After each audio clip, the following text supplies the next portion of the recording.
about to be a movie. It's about to be a movie, man. Let's do it.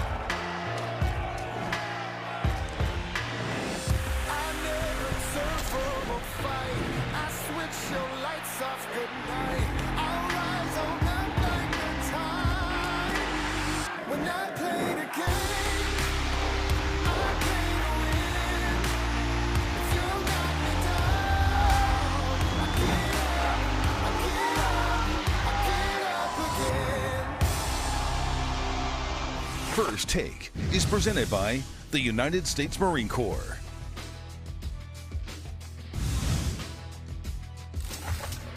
Hello, everyone. Welcome to First Take. We made it. It is officially Friday. Hello, I am Shay Cornett. He is Ryan Clark, holding it down for me in the studio. You see Stephen A. there in L.A. Cam Newton also with us. Hello, Cam. Good morning from What's Atlanta. up, peeps? What's going on, everyone? Good morning, peeps. How y'all doing? How you do? How you What do? up, dog? We're waking up. I got to be honest. What's going on? Last night, a little bit of a snooze fest, if we like points in the NFL. A little bit, but that's okay. Let's dive right into it. The Denver Broncos did become the first team in the NFL to nab 8 wins. That's great after beating the Raiders at Mile High 10-7.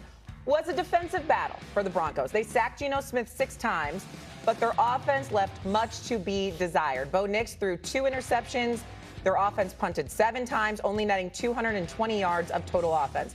Denver has a firm grip on first place in the AFC West, but scoring only 10 points has got to be concerning. Here is Bo Nix post-game last night. At some point, we got to start moving the football and scoring points. You know, between penalties and just some sluggish football, we're just not playing very good. And it starts with me. I got to be better, and then the rest of the guys will follow along. But we got to find some juice somewhere. We got to find something. Look, I know that the great Bill Parcells once says you are what your record says you are, but at 8-2, do we really believe that with these Denver Broncos? Absolutely not. And it's about the way that they win football games. When you look at Bo Nix, you even take last week versus the Houston Texans. This is a team that only scored 18 points, right? They get to 15 in the fourth quarter. He does have the big run to put them in field goal position, but you also have to recognize that they're playing against Davis Mills. And many people might point to the Cowboys game and say, oh, they scored 44 points. Also, Shay Cornett, Stephen A. Smith, quarterback by Cam Newton, can go score 44 points against the Cowboys. And so right now, we have to figure out who this team truly is. They aren't even the favorite to win the AFC West, and they're a team that's at 8-2. They have to play the Kansas City Chiefs 2 times, starting with next week after a bye. And Bo Nix is a quarterback, to me, who's regressed. We watched Bo Nix ascend last year. He led all rookies in touchdown passes. You expected to see him take that next step. You expected that Drake May type of maturation, and you are not getting that. If Sean Payton doesn't find a way to get Bo Nix going, this team will be home the first week of the playoffs. Ooh. Cam? I like where you at. I like where you at, Ryan Terry, and I'm gonna tell you why. The delusion that has been placed in front of our eyes for the Denver Broncos is this. They've played 3 of the top 5 worst teams in the NFL, in the Titans, the Jets, as well as last night as the Raiders. The only 2 that they missed was probably the Dolphins and the Saints. Now, there's a lot of fluff in their record. Fluff being, okay, we are playing down to our competition. And if you really put a microscope to their 8 wins this particular season, they only have 1 win versus a team with a winning record, and that's the Philadelphia Eagles. But the truth is, when I think about Bo Nix and when I'm looking at what Sean Payton has in him, I think the level of accountability has to be there. I've seen a situation last night where a team is suffering from one of 3 things: bad decision making, turnovers, or just penalties.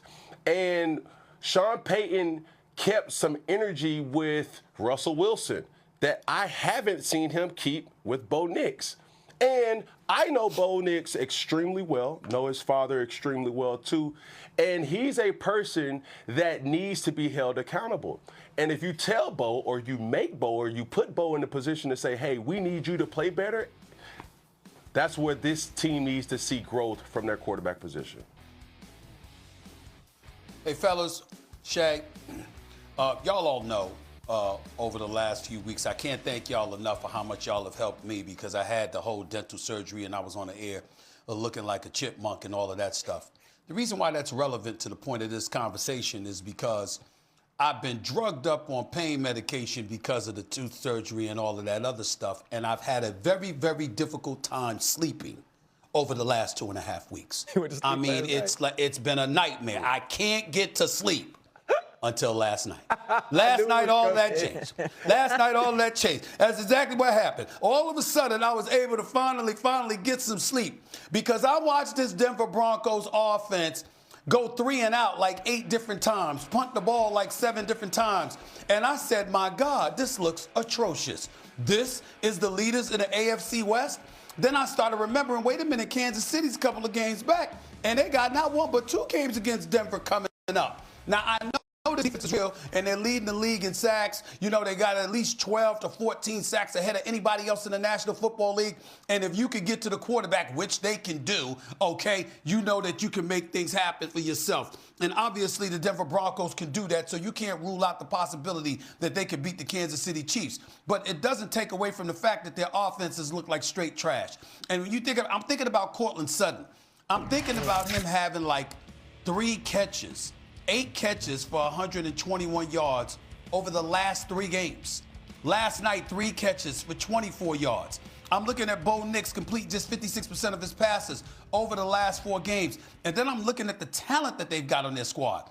The J.K. Dobbins, the R.J. Harveys of the world, Sutton I already mentioned, Franklin as well. You've got talent. And then I'm thinking about, this is a Super Bowl champion coach we're talking about in Sean Payton, who is known for his offensive genius, and he's the play caller. I was happy to hear him say he has to do better, because he has to do better. It's a pretty bad situation in Denver right now. They are not what their record says they are.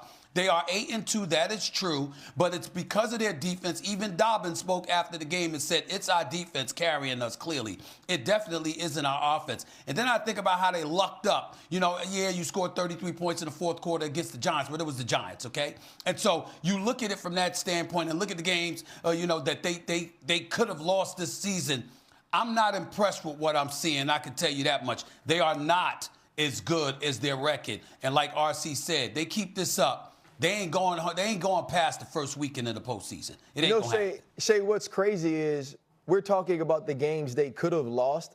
This team could actually be undefeated. It took a superhuman play from Justin Herbert to Keenan Allen to beat the Denver Broncos. The Indianapolis Colts actually missed the field goal, and there was a penalty that allowed them to kick another field goal to win the football game. And I get it. When you watch this teams, it is butt cheeks to watch them offensively. Bo Nix is not playing in any way at a high level. But you say to yourself, if Sean Payton can fix what's going on with the quarterback, if he cannot play in panic mode for 4 quarters, what could this team be? Remember, the Kansas City Chiefs were 12-0 in 1-score games. We're seeing the same sort of thing from the Denver Broncos. The difference is we knew who Patrick Mahomes was. We still don't know who Bo Nix is, and that's what gives me trepidation about the Denver Broncos. To your point, 5 of the last 6 wins for the Broncos have been won by 4 points or less. They have to face Kansas City next week. Kansas City's on a bye this week. Broncos are going to have a little extra time now since they played on Thursday. This will be a good litmus test for both teams, I think, next week. Let's go to a team who we think might actually